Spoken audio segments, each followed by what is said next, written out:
Beli emas waktu mahal tetap untung. Bila harga emas tengah tinggi, di sinilah kebanyakan orang tersilap langkah.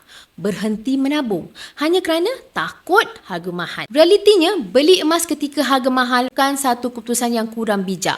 Ia tanda anda faham nilai sebenar emas sebagai pelindung kekayaan. Ada beberapa strategi untuk anda pastikan anda sentiasa untung walaupun harga emas dunia naik. Anda perlu faham, emas bukan alat untuk cepat kaya.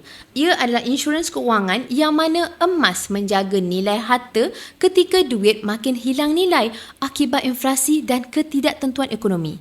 Harga yang nampak mahal hari ini pasti akan jadi lebih murah 5 tahun dari sekarang. Sebab nilai duit sentiasa jatuh tapi nilai emas kekal. Anda boleh gunakan strategi DCA atau Dollar Cost Averaging yang mana anda beli sikit-sikit secara konsisten. Apabila harga turun, purata kos menjadi rendah.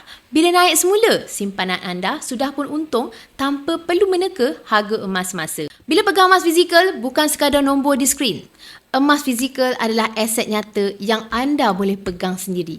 Tak bergantung kepada sistem dan boleh dijual di mana-mana. Fokus pada gram, bukan ringgit. Sebab yang penting bukan berapa ringgit anda untung, tetapi berapa gram yang anda berjaya kumpul. Beli emas ketika harga tinggi bukan satu kesilapan, tetapi permulaan kepada kematangan keuangan sendiri. Sama seperti insurans, nilainya tidak dinilai pada hari anda beli, tetapi pada hari anda benar-benar perlukan perlindungan itu.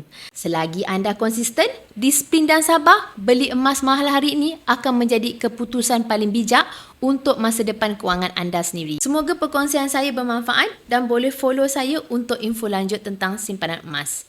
Emas, pasport kekayaan kita semua.